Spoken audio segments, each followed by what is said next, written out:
Praise the lord. ದೇವರ ಪರಿಶುದ್ಧ ನಾಮಕ್ಕೆ ಸ್ತೋತ್ರವಾಗಲಿ. ಜೀವನದ ವಾಕ್ಯ 17ನೇ ದಿನಕ್ಕೆ ಸ್ವಾಗತ. ಈ ದಿನದ ವಾಕ್ಯ ಭಾಗವನ್ನು ನೋಡಿಕೊಳ್ಳೋಣ. ಕೀರ್ತನೆಗಳು 95 ಮತ್ತು 2ನೇ ವಚನವನ್ನು ನಾವು ನೋಡಿಕೊಳ್ಳೋಣ. ಈ ರೀತಿಯಾಗಿ ಹೇಳುತ್ತದೆ, ಕೃತಜ್ಞತಾ ಸ್ತುತಿಯೊಡನೆ ಆತನ ಸನ್ನಿಧಿಗೆ ಸೇರೋಣ, ಕೀರ್ತನೆಗಳಿಂದ ಆತನಿಗೆ ಜಯಘೋಷ ಮಾಡೋಣ ಎಂಬುದಾಗಿ ನಾವು ಇಲ್ಲಿ ನೋಡ್ತೇವೆ.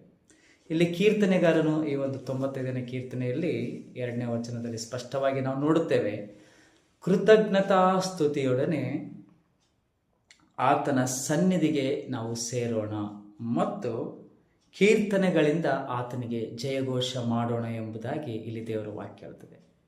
ಸೊ ದೇವರ ಮಕ್ಕಳಾದಂಥ ನಾವೆಲ್ಲರೂ ಸಹ ಆತನ ಸನ್ನಿಧಿಗೆ ನಾವು ಸೇರುವಾಗ, ಆತನ ಆಲಯಕ್ಕೆ ನಾವೆಲ್ಲರೂ ಸೇರಿ ಬರುವಾಗ ಇಲ್ಲಿ ಒಂದು ವಚನ ನಮಗೆ ನೆನಪು ಮಾಡುತ್ತದೆ, ನೀವು ಆತನ ಆಲಯಕ್ಕೆ ಬರುವುದಕ್ಕಿಂತ ಮುಂಚೆ, ಆತನ ಆಲಯಕ್ಕೆ ಸೇರುವುದಕ್ಕಿಂತ ಮುಂಚೆ ನೀವು ಕೃತಜ್ಞತಾ ಭಾವವುಳ್ಳವರಾಗಿ, ಕೃತಜ್ಞತೆಯೊಡನೆ ನೀವು ಆತನ ಸನ್ನಿಧಿಗೆ ಸೇರಿರಿ, ಆತನ ಸನ್ನಿಧಿಗೆ ನೀವು ಬನ್ನಿರಿ ಎಂಬುದಾಗಿ ದೇವರ ವಾಕ್ಯ ಹೇಳ್ತದೆ. ನಾವು ಯಾವ ವಿಷಯಕ್ಕಾಗಿ ನಾವು ಕೃತಜ್ಞತೆಯಿಂದ ನಾವು ಸೇರಿ ಬರಬೇಕಂತ ನಾವು ನೋಡುವಾಗ, ದೇವರು ನಮ್ಮ ಜೀವಿತಗಳಲ್ಲಿ, ನಮ್ಮ ಕುಟುಂಬಗಳಲ್ಲಿ ಎಷ್ಟೋ ಕಾರ್ಯಗಳನ್ನು ಮಾಡಿರ್ತಾನೆ ಮತ್ತು ನಮ್ಮ ಪ್ರಾರ್ಥನೆಗೆ ಕಿವಿಗೊಟ್ಟು ದೇವರು ಎಷ್ಟೋ ಸದುತ್ತರಗಳನ್ನು ದಯಪಾಲಿಸಿರ್ತಾನೆ. ಮತ್ತು ದೇವರು ನಮ್ಮ ಪ್ರಾರ್ಥನೆ ಕೇಳಿ ಎಲ್ಲ ಕೇಡುಗಳಿಂದ, ಅಪಾಯದಿಂದ ತಪ್ಪಿಸಿ ದೇವರು ನಮ್ಮನ್ನು ನಡೆಸಿರ್ತಾನೆ. ಮತ್ತು ನಮ್ಮ ಹೃದಯದಲ್ಲಿ ನಾವೇನು ನಂಬಿಕೊಂಡು ನಾವು ಪ್ರಾರ್ಥನೆ ಮಾಡ್ತಾ ಇರ್ತೇವೋ ಆ ಪ್ರಾರ್ಥನೆಯನ್ನು ಕೇಳಿ ದೇವರು ನಮಗೆ ಸದುತ್ತರವನ್ನು ದಯಪಾಲಿಸಿರ್ತಾನೆ. ಮತ್ತು ಪ್ರತಿದಿನವೂ ಸಹ ದೇವರು ನಮ್ಮನ್ನು ಕಾಯ್ತಾ ಇರ್ತಾನೆ, ನಮ್ಮನ್ನು ನಡೆಸ್ತಾ ಇರ್ತಾನೆ, ನಮ್ಮನ್ನು ಪೋಷಣೆ ಮಾಡ್ತಾ ಇರ್ತಾನೆ, ನಮ್ಮನ್ನು ಸಾಕಿ ಸಲಹುತ್ತಾ ಇರ್ತಾನೆ. ಸೊ ದೇವರಿಗೆ ಕೃತಜ್ಞತೆಯನ್ನು ಸಲ್ಲಿಸುವುದಕ್ಕೆ ಅಲ್ಲಿ ಸಾಕಾದಷ್ಟು ಕಾರಣಗಳು ನಮಗಿದೆ.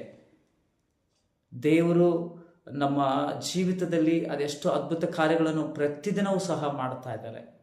ನಮಗೆ ತಿಳಿಯದ ಹಾಗೆಯೂ ಸಹ ದೇವರು ಎಷ್ಟೋ ಕಾರ್ಯಗಳನ್ನು ಮಾಡ್ತಾ ಇದ್ದಾರೆ. ನಮಗೆ ತಿಳಿದ ಹಾಗೆ ದೇವರು ನಮ್ಮನ್ನು ರಕ್ಷಣೆ ಮಾಡ್ತಾ ಬಂದಿದ್ದಾರೆ.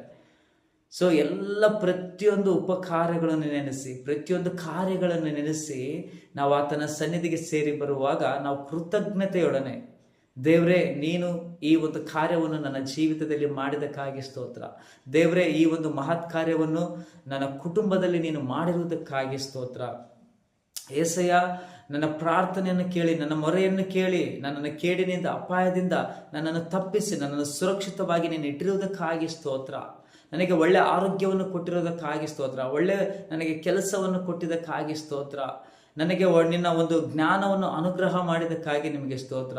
ಸೊ ನಮಗೆ ದೇವರಿಗೆ ಕೃತಜ್ಞತೆ ಸಲ್ಲಿಸುವುದಕ್ಕೆ, ದೇವರಿಗೆ ವಂದನೆ ಸಲ್ಲಿಸುವುದಕ್ಕೆ ದೇವರು ಅನೇಕ, ನಾವು ಎಣಿಸಲಾರದಷ್ಟು ದೇವರು ನಮ್ಮ ಜೀವಿತದಲ್ಲಿ ಕಾರ್ಯಗಳನ್ನು ಮಾಡಿದ್ದಾರೆ. ಅದಕ್ಕಾಗಿ ನಾವು ಆತನ ಅಂಗಳಗಳಿಗೆ ಬರುವಾಗ, ಆತನ ಸನ್ನಿಧಿಗೆ ಸೇರುವಾಗ ನಾವು ಕೃತಜ್ಞತೆಯೊಡನೆ ಆತನ ಬಳಿಗೆ ಬರಬೇಕು, ಆತನನ್ನು ಆರಾಧಿಸಬೇಕು, ಆತನನ್ನು ಕೊಂಡಾಡಬೇಕೆಂಬುದಾಗಿ ಇಲ್ಲಿ ದೇವರ ವಾಕ್ಯ ಹೇಳ್ತದೆ. ಪ್ರಿಯರೇ, ನೀವು ಯಾವಾಗಲೂ ಸಹ, ಎಲ್ಲೇ ಆದರೂ ಸಹ ನೀವು ದೇವರ ಆಲಯಕ್ಕೆ ಹೋಗುವಾಗ ದೇವರಿಗೆ ಕೃತಜ್ಞತೆಯನ್ನು ಸಲ್ಲಿಸ್ತಾ ಆತನನ್ನು ನಾವೆಲ್ಲರೂ ಸಹ ಆರಾಧಿಸೋಣ, ಆತನನ್ನು ಕೀರ್ತಿಸೋಣ. ಪ್ರಿಯರೇ, ಸೊ ದೇವರು ಈ ಒಂದು ಚಿಕ್ಕ ಒಂದು ವಾಕ್ಯ ಭಾಗವನ್ನು ಆಶೀರ್ವಾದ ಮಾಡಲಿ. Thank you. God bless you.